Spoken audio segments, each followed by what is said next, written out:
1986-87 में सिडको निर्मित वसाहत में बसने वाला माथाड़ी कामगार हमेशा ही शहर के विकास में अपना योगदान दे रहा है, जहां मेहनत और प्रयासों के बलबूते पर समाज का महत्वपूर्ण घटक के तौर पर अपनी पहचान बनाई है। लेकिन राजनीतिक फायदा लेने की प्रवृत्ति और प्रशासकीय स्तर की अनास्था इन माथाड़ी कामगार के अस्तित्व के लिए ही संकट बन गई है, क्योंकि माथाड़ी कामगार के लिए बनाई गई सिडको वसाहत अब समस्याओं का ठिकाना बन गया है। जहां पनवेल स्थित कळंबोली के KL2 माथाड़ी वसाहत में रहने वाले 248 कामगार के परिवार अपनी जान हथेली पर लेकर जी रहे हैं, जिधर राजनीतिक और सिडको प्रशासन की नजरअंदाजी माथाड़ी कामगार की समस्याओं को काफी बढ़ा रही है। व्यवस्था म्हणजे काय दुर्तीने सगळं गळते, सगळं पडते, डासळते, एक दिवशी लहान मुलं एक दिवशी कानात बसलं काय माहितीये का, साईडला पाजत बसली होती, वरण तर वरण डेपचा पडला का नाही, काय करणार आम्ही?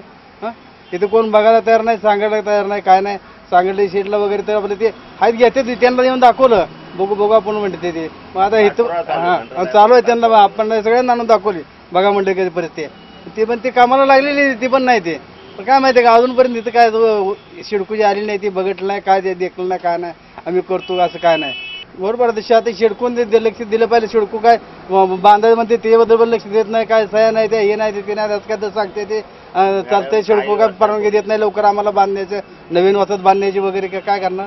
ते शिडकोनी बांधून दिलेले, फक्त बांधून दिलेले, त्याच्यामध्ये काही सुविधा नाही, त्याच्यामध्ये अजिबात पडलेले, सर्व लक्ष पण देत नाहीये शिडको आमच्याकडे. आत्माराम शेठ पाटील भरपूर म्हणजे जातात तिकडे वरती हे करतात, पण त्यांना कोणी म्हणजे यश देत नाहीये. आमची पण म्हातारी वगैरे त्यांच्या पाठीमागे आहे, पाठिंबा करतात भरपूर, पण त्यांना कोणी असं साथ देत नाहीये. पण तुम्ही आतमध्ये जाऊन पाहणार रूम आमच्या वगैरे किती आमचे जीव मोठे घेऊन आम्ही हे केलेलं आहे, राहतोय कसं ते आमचं आम्हाला माहिती आहे. ते लहान मुलं, छोटी छोटी मुलं असे वर्ण त्यांच्या अंगावरती पडतात, धपले वगैरे सर्व त्या मुलांवरती, तरी शिडको लक्ष देत नाहीये. मग काय म्हातारीवाल्यांनी करायचं काय तिथे? त्याकडून शिडकून जे पैसे घेतले ते पैसे भरून आम्ही घर घेतलेले, पण असलं बांधकाम केलं आहे की ते फार कधी कधी कुणाच्या डोक्यावर पडतंय. कुणाची नातरुंड असतात, कुणाची लहान मुलं असतात, निस्स कुटुंब 248 घरं म्हणजे नवरा बायको आणि 2 पोरं, पण त्यांची येणारी नातरुंड तुम्ही हे लक्षात घेत नाही. 18 वर्षापासून आम्ही या सिडको कॉलनीमध्ये मंत्रालयापर्यंत पाठपुरावा करतोय. आम्हाला फक्त याचं वाढीव बांधकामाचं परमिशन द्या, तरी पण मंत्रालय ऐकत नाही, सिडको ऐकत नाही आणि ह्याच्या पेपरावर सह्या होत नाहीत. बाकी आमच्या पद्धतीने आम्हाला माहिती आहे, आमचे कुटुंब आता मोठे झालेत. ज्या दिवशी घेतलं आम्ही नवरा बायकोच होतो, आज 20 वर्षे 25 वर्षे झगडतोय. आता नातरुंड झाले, त्यांना कुठे ठेवायचं? असल्या निस्कुट घरामध्ये किंवा हे पुन्हा डोक्यावर रात्रीच्याच काहीतरी पडतंय, अर्ध स्लॅब पडतंय आणि पाठपुरावा 18 वर्षापासून चालू आहे.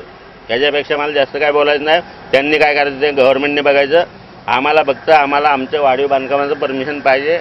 दयनीय अवस्थेत रोज डोक्यात कोणाचे पडतंय, लहान मुलगा असतं, कुठं बाथरूममध्ये गेलं काय ते वरून स्लॅब पडतंय बारीकसं, आणि ते सांभाळायचं कोणी?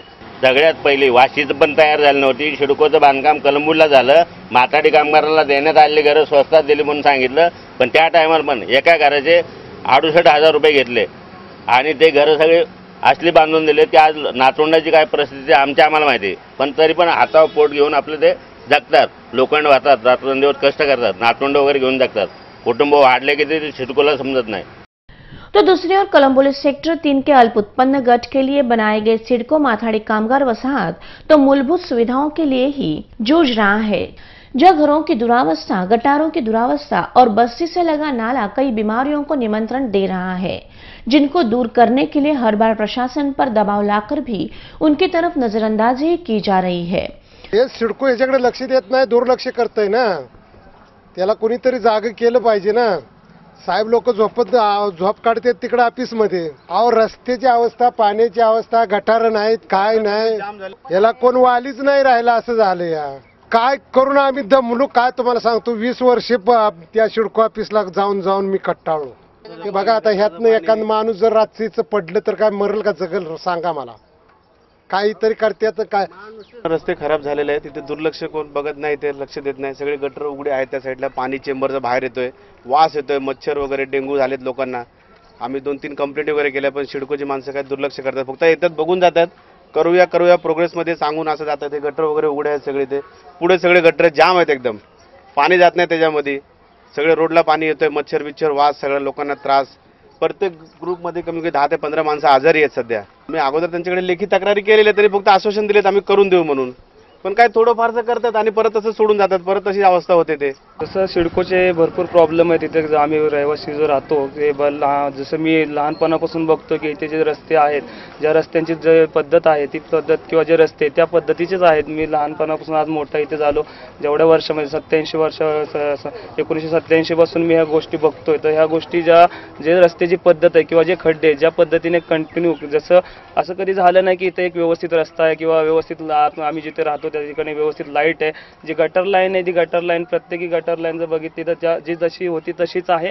त्या गटर लाईनीचा प्रॉब्लेम आमच्या पिण्याच्या पाण्यामध्ये पण हल्ली होतो. बरेच पावसाळ्यामध्ये जी लोक आम्ही पाणी पितोय ते पूर्णपणे गटाराचंच पाणी आम्हाला प्यावं लागतं. त्याच्यावरती आम्ही बरेचदा ऑब्जेक्शन घेतलं, परंतु कोणताही हेतू आमचा साध्य होत नाहीये.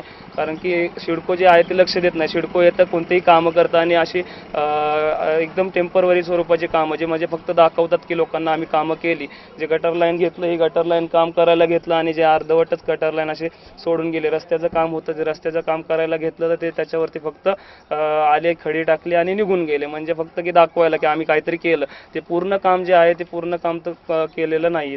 ये समस्या आने वाले समय में काफी गंभीर रूप धारण कर सकती है, जहां माथाड़ी कामगारों का केवल चुनाव तक ही विचार करने वाली राजनीतिक पार्टियां अगर इन समस्याओं को गंभीरता से नहीं लेगी तो आने वाले चुनाव में इसका विपरीत परिणाम दिखाई देने की बात माथाड़ी कामगार व्यक्त कर रहे हैं। कैमरामैन संदीप भगत के साथ सोनल नलावड़े की रिपोर्ट।